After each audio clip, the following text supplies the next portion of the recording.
Hey there, Bryan VantHof here with RE/MAX Advantage Plus, Ramsey Trusted, and the Minnesota real estate team. Hope you're having a great week. Here we are, the last Thursday of May, heading into June, July, and August, the warmest months of our year here, obviously. Hope you have some great summer plans as we kind of exit spring into the almost semi-official summer here coming up. Hope you have some plans for doing the things we do here in Minnesota in the summertime, which include long summer nights, sun's out till 9:30, sometimes 10 o'clock, depending on where you live in the state. Outdoor concerts, town celebrations, camping, boating, fireworks, baseball games, town ball stuff, really just about anything we like to do. Hiking in Minnesota.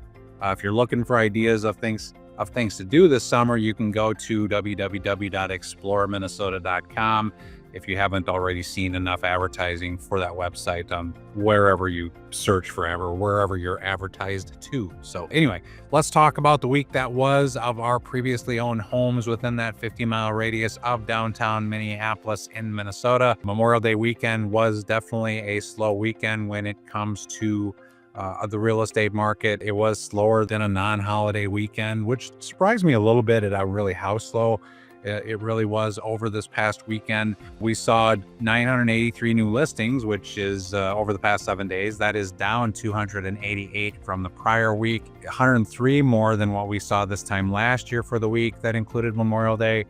Of that group, 711 were single-family homes. That's down 210. 183 were townhomes, down 48. And 89 were condos, which is down 30. Almost 20% of all new listings did still sell in the first week, but that percentage is even down from the previous week when nearly 30% of new listings sold in the first week. So just in general, if you listed your house just prior to Memorial Day, if you didn't list with somebody who knows kind of what's going on in the market or giving you some good advice, you might not have been as successful over the Memorial Day weekend as what you typically would if it had been planned properly. So we saw a rise to 415 coming soon listings. That is up 86 from last week, but it's actually 81 fewer than what we saw last year. Total available homes moved above 5,000 homes for the first time since mid-November of last year to a total of 5,004. So it's not like we're far over 5,000 listings. We were 5,004 homes on the market as of this morning. That's 854 more than where we were last year, but we're at a healthy amount. That's not bad considering 2 years ago we had under 2,900 available homes on the market. When I look back at my videos that I do 2 years ago, 2,900 homes is not a lot of homes to pick from in 2023. From last week, we are just 111 listings higher. Of our total, 3,004 are single family homes. That's up 110. Median listing price of $529,000. That's up $4,000. 930 are townhomes. That's up 4. Median listing price of $320, unchanged. 1,070 are condos. That's down 3. Median listing price of $210,000. That's unchanged. Looking at our inventory, condos don't make up a large percentage of our new listings each week. This past week, it was just 9% of our new listings, but they make up over 21% of our available listings. So only 9% new listings are condos, 21% that are still available are condos. Townhomes make up 18.6%, or this past week in particular, made up 18.6% of new listings and 18.6% of available. So they're the same. Single family homes were 72.3% of our new listings, but only 60% of our available homes. So what can you read into that? You can still read into that it is a seller's market on the single family home side, balanced market on the townhome side, and buyer's market, certainly a buyer's market when it comes to condos. So that's a little bit about the market inventory. 770 homes went from active to pending. That's down 138 from the previous week. 667 homes went from pending to sold. That's down 114. Those numbers really should look better here when I do this next week, just as we head into our last Friday of the month and getting through another holiday weekend for transactions. So mortgage rates are about the same to slightly down from last week, with a good mortgage broker being right around or just under the 7% mark. On a fixed 30-year conventional mortgage, we're up about 0.25% on our mortgage rates from 1 month, 3 months, and 6 months ago. and we are really about the same as where we were just 12 months ago. So again, not a lot of wide-ranging mortgage rate variations here over the past year. Showing activity, going back to what I just talked about, showing activity dropped by over 27% this week compared to the prior week, to just over 13,000 realtor scheduled showings. That amount is about the same actually as last year. Again, reflective of Memorial Day. Nothing really to read into the traffic, the reduction in traffic that we saw over the past week.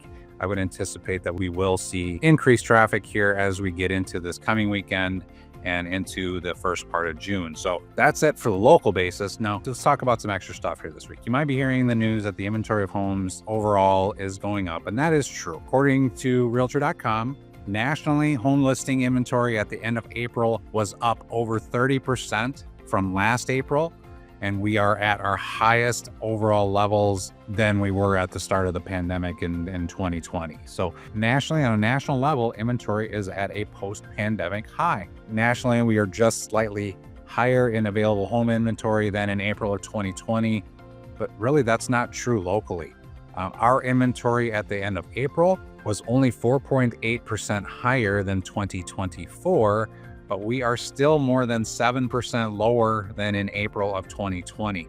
The Twin Cities real estate market has not been impacted by the things to the degree that go on nationally. Many of you may know that I'm also a licensed realtor and broker in Florida, with a focus on Southwest Florida, including Fort Myers, Naples, Cape Coral, Marco, Bonita Springs, Estero, all that Southwest Florida area that Minnesotans love to go to for everything. It's like Minnesota South down there. If you look at the market stats for homes for sale there, we see something entirely different than we see in the Twin Cities market. Looking at Southwest Florida, homes for sale are up over 60% from April of 2020.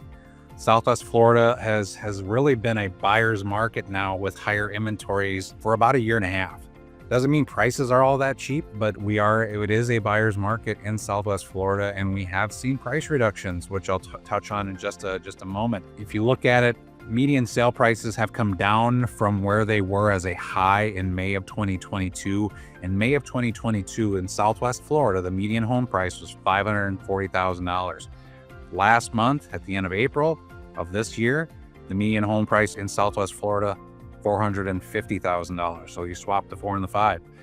That $450,000 is still above April 2020's median, though, of $309,000. So while prices still are up overall in Florida, anybody who bought a home in Southwest Florida from 2022 to 2023 has seen the home prices actually come down here a little bit, unfortunately. So factors affecting Florida real estate: mortgage interest rates, higher insurance rates, reduced interest in single-family homes, saturation of VRBOs, meaning if you own a vacation rental, it can be a little bit of a struggle, and it's very difficult when mortgage rates are at 7 and 8% to buy a second home than where they were in 2021 and 2020 in the 3 to 5% range. So if you look at the Twin Cities market hasn't really seen those dramatic swings. Our sales prices have risen steadily over the past 5 years without dramatic swings. From April 2020, the Twin Cities, we are up 31% in median home prices while still being at our high. Southwest Florida home prices ran up 75% from April 2020 to May 2022 before retreating. They're still up 45%. They're still up as higher on a percentage level than we are overall, but still those are some massive swings, and we might actually see those median prices even come down a little further over the next year. So I really hate to say it, but I'm really kind of anticipating we might see a little bit of a foreclosure rush in Florida from people who bought in 2022 and 2023, getting in over their heads a little bit, thinking that they were going to be able to rent their properties out, and it might not be working out that well, and borrowing as much money as they could to do so. I guess the point is real estate is local. What happens nationally doesn't really necessarily mean that's what's going on locally. Not every market is the same, and what you see in the news may not be what may not be true for your situation. That's why you need a trusted, experienced local expert by your side, really every step of the way. Somebody who watches the market, knows what's going on, can do the stats, has empathy, understands that moving is no fun, but is going to be right there by your side to help you accomplish your goals. So I'd love to be that realtor who helps you out. If you're looking to sell, we really need to talk soon. We are at about our midway point for the best time of year to be a seller. It can take a little bit of time to prep a home for sale to maximize the money in your pocket. If you're a seller who is also a buyer, there's additional strategies that go along with that. If you're a buyer, if you're just straight up a buyer, first-time home buyer, don't have another house to sell, relocating to the area, whatever, inventories are increasing. Opportunities are starting to be there to be had. And it's certainly something that you really need to look into here soon. So reach out anytime. I'd love to help you accomplish your goals in 2025. Appreciate all of you who have allowed me to already help you accomplish your goals this year and in previous years, and the people I'm currently working with. I hope you have a great weekend. And again, please reach out anytime. And I look forward to hearing from you. Have a great day.